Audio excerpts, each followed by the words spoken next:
Mesdames, Messieurs, bonsoir. Bienvenue à toutes et à tous dans cette session d'information sur la télévision Labari. Nous sommes samedi 21 août 2021.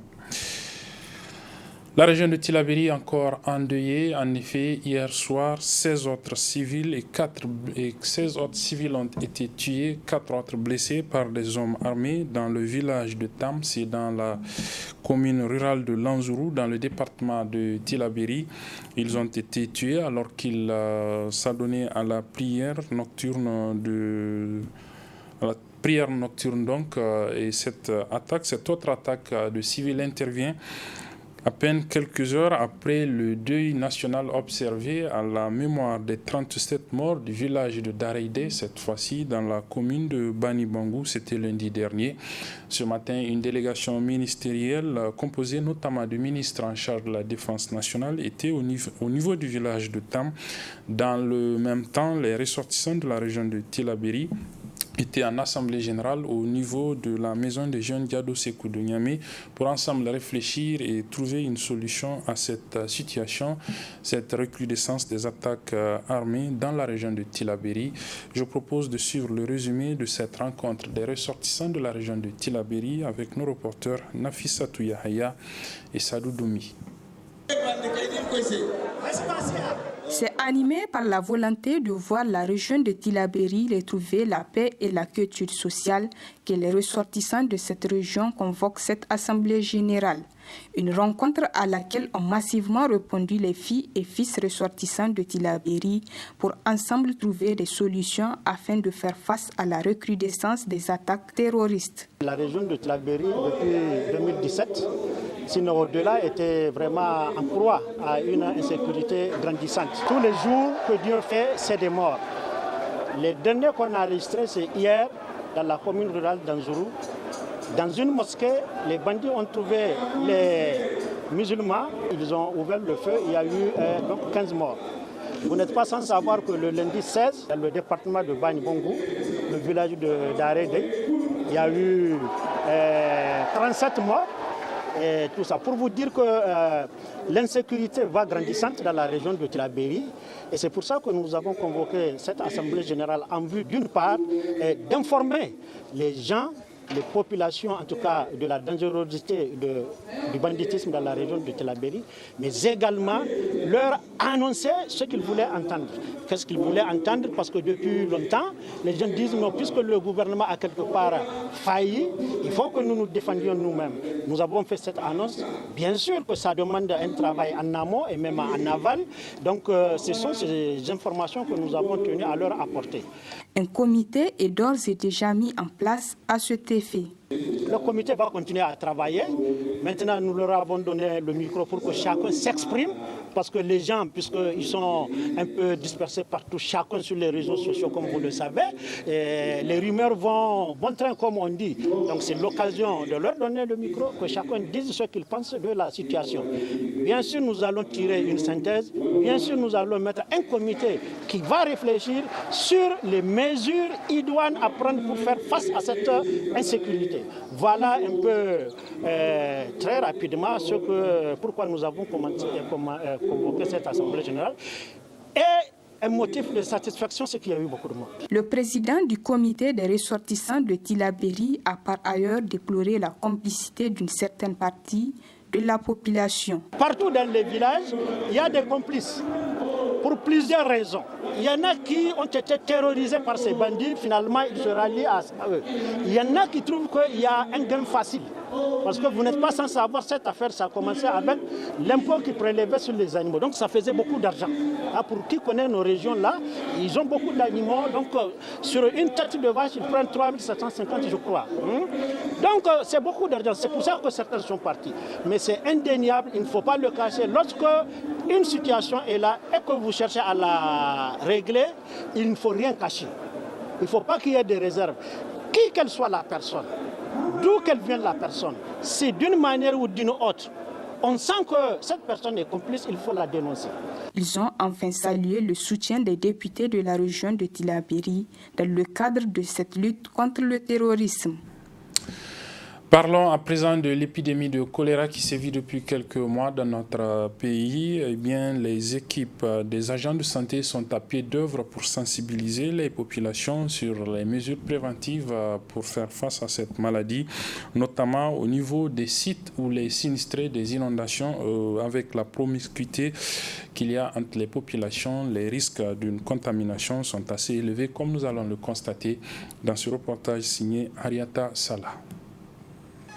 Notre pays continue à notifier des cas de choléra à la date du 15 août 2021. En plus des 3 premières régions, Maradi, Zander, Dosso, les régions de Niamey, Tillabéri et Tawa ont enregistré des cas confirmés. Le choléra est une maladie très contagieuse qui se propage vite si les mesures de prévention ne sont pas respectées. C'est pour cette raison que les sinistrés qui vivent dans la promiscuité doivent renforcer les règles d'hygiène. En effet, les sinistrés de Gabougoura, eux, sont toujours sensibilisés sur les mesures d'hygiène à observer pour prévenir le choléra. Chaque matin, on les sensibilise d'abord avant de commencer même. On leur parle donc sur la propreté, le lavage des mains, tout ça. On leur dit que le choléra est là, donc ils n'ont qu'à faire attention. Les enfants n'ont qu'à laver les mains avant de manger. S'ils sont partis jouer avant de manger, il faut laver les mains. Donc, chaque matin, on sensibilise avant de commencer. Soucieux de leur état de santé, les sinistrés de Gabougoura respectent à la lettre les mesures de prévention qui leur ont été dictées par les agents de santé.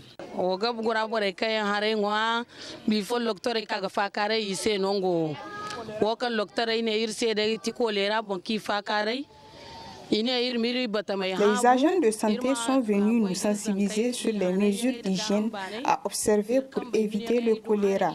Vous avez vu, la cour est propre, nous avons tout balayé et nos enfants ne sont pas sales aussi. Nous avons bien compris ce que les agents de santé nous ont dit. Que Dieu nous préserve de cette maladie.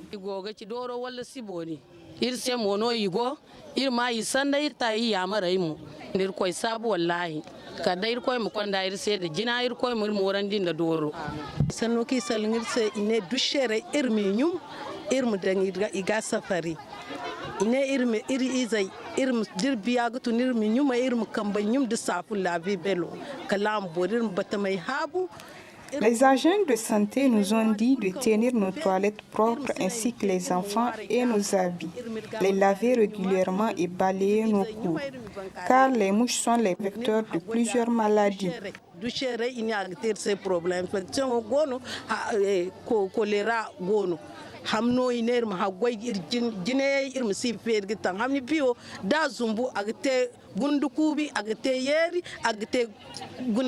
Enfin, devant tout cas présentant les signes de suspicion de choléra, à savoir la diarrhée, les vomissements et la déshydratation, recourir urgemment au service de santé pour une meilleure prise en charge. Rôle et responsabilité des conseillers régionaux et municipaux dans le contexte de la décentralisation. C'est autour de cette thématique qu'une session de formation réunit depuis ce matin les conseillers municipaux et régionaux du Parti Rassemblement National Africain RANA. La cérémonie d'ouverture a été présidée par le président de la dite formation. Le résumé de celle-ci avec nos reporters Ibrahim Abdou et Hassan Saleh Mustafa. Ils sont tous venus de différentes localités du Niger. Ces élus locaux au titre du Parti Rassemblement National Africain RANA seront outillés sur la bonne gouvernance. Objectif de cette formation initiée par le parti est d'amener ces élus locaux à contribuer à une gestion rationnelle des biens publics et de l'intérêt de la population. Lorsque vous êtes un élu, c'est que la population vous a fait confiance et vous a choisi pour les représenter.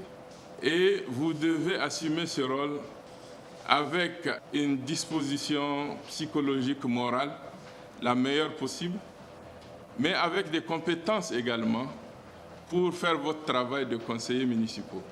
Et de ce côté, le parti a une responsabilité énorme de vous préparer à ces fonctions. Vous êtes venus de différents domaines, donc des hommes d'affaires qui sont à leur propre compte. Mais à partir du moment où vous devez représenter une communauté, vous devez agir dans le cadre des règles de l'administration générale de notre pays. Vous devez agir dans le cadre de la loi qui régit votre fonction d'élu. Et c'est pour ça que le parti a pensé important de vous aider en vous donnant des outils, en vous formant pour assumer pleinement ce rôle, ces fonctions d'élu. Il faut que vous soyez au service des communautés qui vous ont élus. Il faut que vous soyez au service de la population, mais pas à votre service personnel. Servez la population, ne vous servez pas personnellement. Cette session de formation a été vivement saluée par les récipiendaires qui repartent dans leurs localités respectives mieux outillés en matière de gestion des biens publics. Nous venons de suivre une formation, vraiment c'est très bien passé et nous avons appris beaucoup de choses, surtout sur la gestion, sur le rôle du conseiller municipal. Nous avons appris beaucoup de choses normalement. S'il plaît à Dieu qu'on retourne dans nos différentes communes, on va essayer de mettre en œuvre ce qu'on a appris, Inch'Allah. Vraiment, c'est une bonne initiative. J'ai beaucoup apprécié ça, vraiment. Je remercie le parti. La particularité du conseiller de Rana, c'est pour la première fois que nous sommes devenus conseillers. Donc nous n'avons pas l'expérience. Donc c'est pourquoi je dis que cette formation-là est donc en un point de donc ici aussi. La formation même, c'est à l'image du président, parce que c'est un président toujours même à nous dire l'attention sur la transparence de la gestion. Donc vraiment, c'est de ça qui m'a beaucoup plu cette formation-là. Cette formation-là, nous allons mettre ça en application. Surtout, on a fait une première assise. Donc lors de la première assise, on a lu le règlement, mais on n'a rien compris. C'est avec cette formation-là vraiment qu'on a eu à nous décortiquer ces articles-là que nous avons vus lors de notre première assise. Je remercie le parti Rana et plus précisément le président du parti, M. Dr Hamid. Au cours de cette formation, nous avons appris beaucoup de choses parce qu'on nous a expliqué clairement un document qui traite vraiment de la gestion des collectivités, donc savoir ce qui est permis et ce qui n'est pas permis. Et donc cette formation vraiment va nous servir de bien jouer notre rôle de conseiller. Nous, on a appris beaucoup de choses qu'on n'a pas appris là-bas au niveau de notre commune. Parce qu'on se réjouit vraiment de cette formation. C'est une très bonne initiative que le président du Rana a fait à l'endroit des conseillers du Rana. Cette formation des élus locaux du parti Rana a été organisée à l'occasion du 2e anniversaire de la création du parti qui a vu le jour en 2019. Ce parti a participé aux récentes élections générales organisées au Niger. C'est la période des vacances. Cette période coïncide généralement aussi avec la floraison de produits frais pendant cette saison hivernale. À l'image du maïs, eh bien, beaucoup de jeunes scolaires profitent de ces vacances pour s'adonner à cette activité de vente de maïs grillé. Une de nos équipes de reportage est allée à la découverte de ce métier saisonnier des jeunes scolaires. Elle est composée de Nasser Seydou et de l'étudiante en stage, de l'IFTIC en stage à la radio et télévision Labari, Priska Donsou. Pour beaucoup de jeunes filles scolaires, les grandes vacances riment avec activités génératrices de revenus. À l'exemple de ces filles visibles sur les grandes artères de la ville, elles y vendent du maïs grillé. Pour pratiquer cette activité, elles ont juste besoin des fourneaux, du charbon et évidemment du maïs dont elles se procurent au marché de Katako. Nous arrivons à tirer notre épingle du jeu et subvenir ainsi à nos besoins. Mais au niveau du ravitaillement, c'est un peu cher. Avec 500 francs, nous arrivons à avoir 6 à 7 maïs pour revendre l'unité à 250 francs, 150 francs et même 125 francs. J'exerce cette activité pendant les vacances. Nous vendons du maïs, mais c'est vraiment cher. Nous nous procurons les 6 à 500 francs et des fois la plupart est de mauvaise qualité. L'année dernière est meilleure que celle-ci car nous avons beaucoup gagné plus que maintenant. Le maïs grillé est beaucoup prisé par la population. C'est vraiment cher, l'unité à 200 francs. 100 francs, c'est bien compris. Moi, chaque jour, j'achète ce maïs. La vente du maïs grillé tout au long de la journée, et cela pour un temps bien déterminé, dû à la périodicité du maïs, permet à ces jeunes filles de subvenir à leurs besoins, mais aussi et surtout préparer la rentrée prochaine. Les vacances scolaires sont également l'occasion de tournois de football qu'organisent plusieurs quartiers de la capitale, mais aussi à l'intérieur du pays. Le tournoi des grandes vacances, le tournoi de football des grandes vacances du quartier Dar es Salaam, dans le 2e arrondissement communal de la ville de Niamey, a démarré cet après-midi. Il s'agit de la 12e édition et comme pour les éditions précédentes, elle est parrainée par le député national Soumana Sanda. Résumé de la cérémonie de lancement de cette 12e édition du TGV de Dar es Salaam avec nos reporter Chebou Guisso et Ibrahim Boubacar. C'est par le club Planète de Tchangare FC que la 12e édition du tournoi des grandes vacances du quartier Dar es Salaam a été lancée sous le haut parrainage du député Soumana Sanda. Malgré les quelques difficultés techniques observées, ce TGV qui compte au total 16 équipes a finalement débuté au grand plaisir du comité d'organisation qui salue l'accompagnement des partenaires. Je tiens à rappeler que nous sommes à notre 12e édition. Et la particularité, nous avons 16 équipes de 4 poules, donc 32 matchs au compteur, ce qui n'est pas vraiment négligeable. La 12e édition, elle a un tout petit peu été retardée par le baccalauréat, parce que le terrain que nous utilisons, c'est un centre de bac et la pluie qui a été diluvienne cette année n'a pas aussi négligé le facteur. Reconnaissance oblige, nous devons remercier la municipalité qui n'a ménagé aucun effort pour que ce lancement ait lieu. Vous avez vu comment ils nous ont accompagnés, ils ont arrangé le terrain et vraiment nous les remercions. Aussi, il n'est pas à négliger, honorable Soumana Sanda, il faut le rappeler, il est le parrain intégral, ça fait la 12e édition comme cela. Le parrain intervenant à son tour n'a pas manqué de saluer l'engagement du comité d'organisation pour le lancement de ce tournoi tout en réitérant son implication pour le rendement du ballon rond. Comme à l'accoutumée, c'est un réel plaisir de célébrer avec la jeunesse cette constance. Cette œuvre collective fait désormais partie intégrante des traditions de notre quartier. Nous avons un comité d'organisation rompu à la tâche qui a une grande expertise et qui à maintes occasions l'a démontré. Je pense que si Dieu le veut, cette 12e édition répondra entièrement à nos attentes comme les éditions précédentes. C'est notre devoir de continuer à œuvrer aux côtés de cette jeunesse afin que le sport, notamment le football qu'ils aiment, puisse continuer à les égayer. Le TGV du quartier Dar es Salaam fait partie des premiers et plus grands tournois qui comptent la ville de Niamey. Pour des raisons dues au climat, une durée effective n'a pas été déterminée pour ce tournoi, mais il est quand même lancé un appel à l'endroit de la population de se mobiliser à l'occasion de tous les matchs pour galvaniser les joueurs.